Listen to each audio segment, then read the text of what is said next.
Hi, I'm John, and welcome to Nerd Notes. Welcome to Nerd Notes, where we explain some great and sometimes terrible works of literature in ways a nerd would understand. Today, we're going to be looking at The Awakening by Kate Chopin. Allons-y. I'm just too white and nerdy. Think I'm just too white and nerdy. Can't you see I'm white and nerdy? Look at me, I'm white and nerdy. The story of The Awakening begins on the Grand Isle. Imagine the island from Lost, but less confusing and more hospitable. A family called the Pontelliers is staying there for the summer, though the head of the family, Leonce Pontellier, leaves during the week sometimes to work. His wife, Edna, seems to spend a lot of her time with a man named Robert Lebrun. Leonce and Edna have two children, Raoul and Entente. One of the book's most important events happens while they're on the island. It begins one night after a dinner party. Robert brings everyone down to the beach where they swim in the ocean. Edna is very cautious at first, as she isn't a very good swimmer, despite that many of her fellow vacationers have tried to teach her. However, that night she is able to overcome her fear via divergence style and become a fantastic swimmer as she swims out by herself. This swim is a foreshadowing to the end of the book. This event is usually considered Edna's awakening, as afterwards Edna begins to do what she wants rather than what her husband, her friends, and her society tells her to do.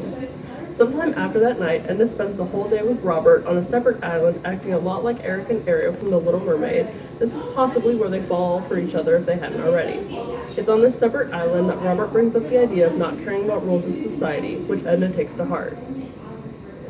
When they return to the mainland at the end of the summer, Edna briefly returns to how she was at the start before her awakening, though that quickly fades. Miss Pontellier abruptly stops her routine, causing a fight to spring up between herself and her husband, Mr. Pontellier. This sort of activity continues, where Edna pays less and less attention to what should be done to what she feels like doing, acting a lot like Dean Winchester in Season 3 Supernatural when he knows he's on death's door.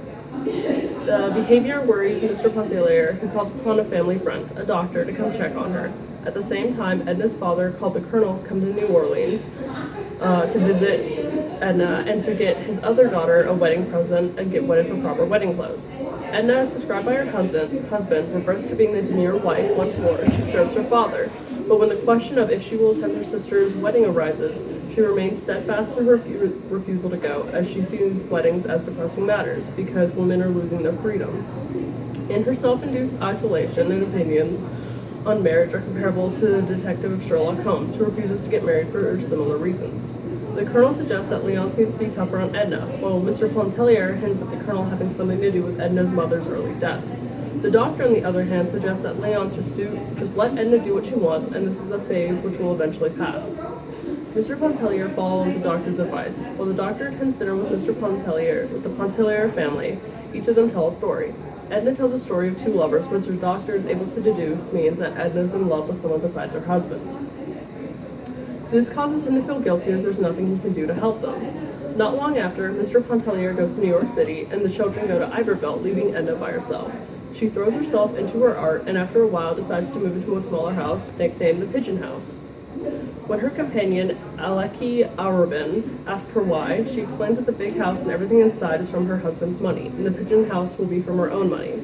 To celebrate the move, Edna throws a dinner party where several minor characters are invited to attend, such as Victor Lebrun, Robert's brother, Aleki, Monsieur Ratignolle, Madame Reyes, and a few others.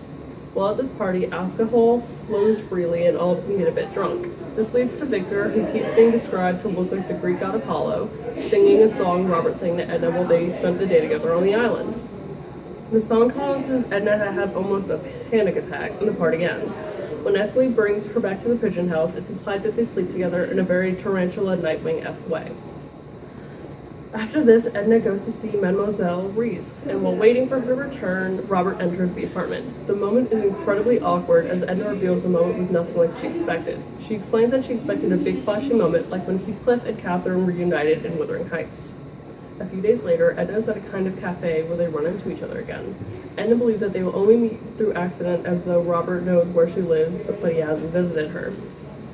The two end up going back to her home, having almost a cute, tender moment before a servant comes from Madame Ratignolle requesting her presence as she has had her baby, or is going through the process of giving birth.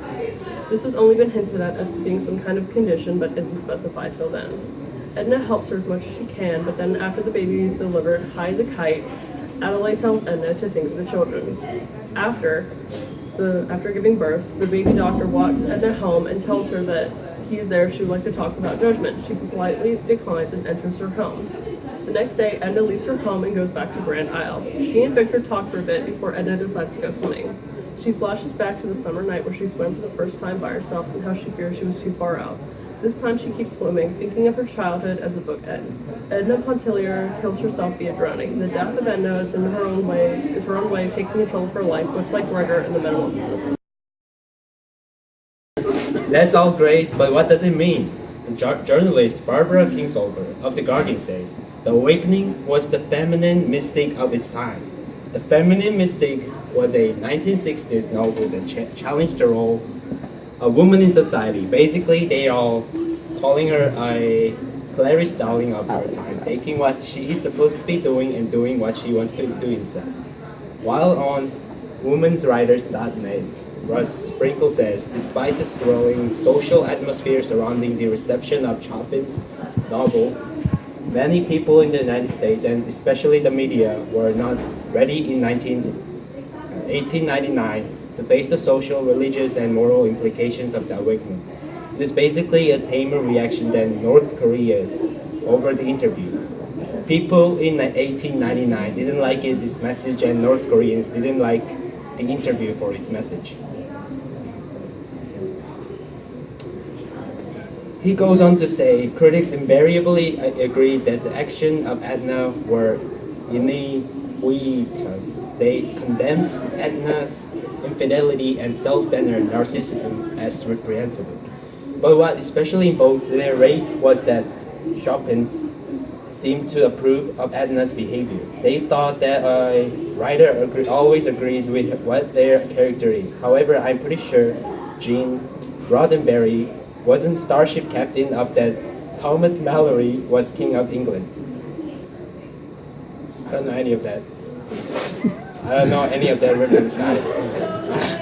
Honestly, I'm just reading off. Just keep reading. In Margaret Holly's The Awakening, an authoritative text context criticism describes Edna's suicide as a prayer for deliverance from the evils that beset her. All of her own creating, it was approving the idea that Edna killed herself to save herself, which makes as much sense as the Helena anime does to a history professor. Though as time has gone by, the awakening is being recognized more appropriately, cited Bernard Kolosky's books approaches to teaching Chopin's The Awakening, where he says the awakening satisfies the American suddenly discovered hunger for a classic woman writer who addresses some of contemporary women's concerns, which is like comparing the futuristic and optimistic ideas of the future in the Star Trek to what happened in the Cold War. What it seems like is that people back in the day didn't like it because of the same reason people in 1800s. France didn't like Les Mis. They just weren't ready for this kind of message. So who's in this? Who are the main players in the story? We're going to focus on Edna, Leonce, Adele, and Robert. Edna is the protagonist of the novel and the awakening, to which the title refers to as her. She suddenly finds herself dissatisfied with her marriage and limited conservative lifestyle that it allows. Through a series of experiences or awakenings, Edna becomes a shockingly independent woman who lives apart from her husband and children and is responsible only to her own urges and passions. Tragically, Edna's awakening isolates her from others and ultimately leads her to a state of total solitude. Again, Edna can be compared to the Doctor, who has isolated himself from the rest of the universe and only enters it at his own leisure. Leonce is Edna's husband. Although he loves Edna and his sons, he spends little time with them because he is often away on business or with his friends. His relationship between Edna lacks passion and love. Very concerned with social appearances, Leonce tries to avoid conflict with Edna as possible and wishes Edna to continue the practices expected of New Orleans women despite her obvious distaste for them. Adele is Edna's close friend. Edna admires her outgoing lifestyle and her free manner. She unwittingly helps facilitate Edna to make her abandon her original introverted and reserved nature. On the other hand, Adele Radignoli represents the Victorian feminine ideal. She idolizes her children and worships her husband. In most aspects, Adele is similar to Molly Weasley, as they both would do anything in their power for their children and husbands, as well as being sympathetic to the children of others as Adele is to Edna's children and Molly is to Harry. Robert LeBron is the 26-year-old single man with whom Edna falls in love. Robert often offers his affection to women comically in an over-exaggerated manner, and thus is never taken seriously. Robert and Edna genuinely fall in love with each other. Robert, however, decides to leave Edna because he is afraid of breaking social norms by having an affair with a married woman. Robert is kind of comparable to Peter Quill in this moment, as neither of them can take the stress of society and rules. This is seen when Robert leaves to go to Mexico and Quill refuses to return back to Earth, despite that he has all the means to do so. So, that's who's in it, but now let's talk about some important things that they said. She perceived that her will had blazed up, stubborn and resistant. She could not at that moment have done other than denied and resisted. She wondered if her husband had ever spoken to her like that before, and if she had submitted to his command. Of course she had. She remembered that she had. But she could not realize why or how she should have yielded, feeling as she did then. So, this quote, Edna has just returned from her catalytic first swim and is lying on the porch hammock, refusing her husband's entreats to come inside to bed. For the first time in her life, Edna does not, out of habit, yield to Leonce's command. Rather, she speaks against his control and does as she wishes. The narrator highlights that fact. As Edna's thoughts and emotions begin to change, she also becomes more self-aware and begins to analyze her former behavior. Her distance from her former self is emphasized by her inability to reconnect to her former mindset. Although Edna remembers having submitted to her husband's authority in the past, she cannot recreate the logic that would have led her to do such a thing. And her own past behavior seems alien and incomprehensible. "How many years have I slept?" she inquired. "The whole island seems changed. A new race of beings must have sprung, leaving only you and me as past relics.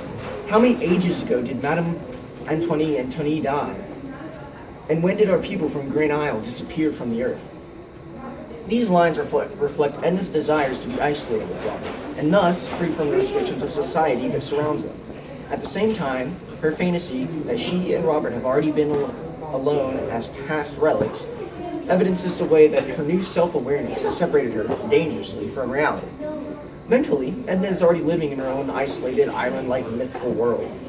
She's not yet fully acknowledged her feelings for Robert, nor does she understand the effect that her love for him will have on her life in the real world. The years that are gone seem like dreams. If one might go on sleeping and dreaming, but to wake up and find, oh, well, perhaps it is better to wake up after all, even to suffer, rather than to remain a dupe to illusions all in life.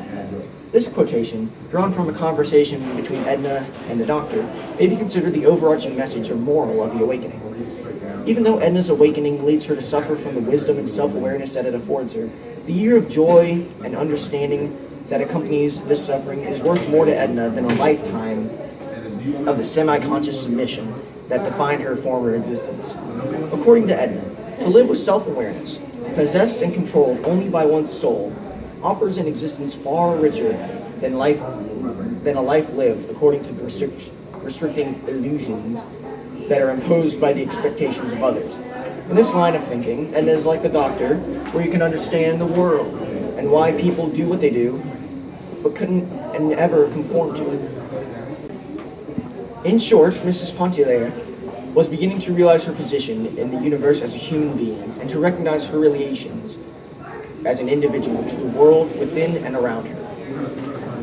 So, this quote could be called Edna's first awakening, wherein the idea that she isn't just a wife or a mother or even a daughter dawns inside of her. The idea that she has likes and dislikes that are her own, and she has been raised and cultivated to put her own feelings aside for the sake of conforming to social customs, is shocking and hard to understand.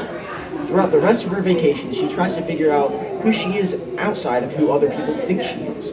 When she realizes this, it's like Caesar in the remake of Rise of the Planet of the Apes, when he decides he is so much more and capable of more than what society tells him. With inward agony, with a flaming, outspoken revolt against the ways of nature, she witnessed the scene of torture. Okay, Edna doesn't remember what is like having her own children. So seeing what motherhood is like up close is horrifying. It's even more shocking to see Adele Ragnole, the wholesome, perfect mother who constantly advertises the fact that she has children and loves being a mother, haggard and full of the pain of childbirth. The illusion of the glowing, happy, pregnant lady has given way to something more painfully realistic and scary. After learning about her individuality, Edna would never want to be in that much pain for the sake of another human being. She's a lot like Andy Dwyer in the beginning of Parks and Rec, when what happens to him is more important than anything else. The story of The Awakening is a story of love and self-fulfillment. It follows the character of Edna Pontellier and the people around her as she pushes out of her society-created cocoon and spreads her wings to be free. Of course, this freedom comes at a cost, and the price of that cost is her death via suicide. That concludes this week's episode of Nerd Notes with The Awakening by Kate Chopin.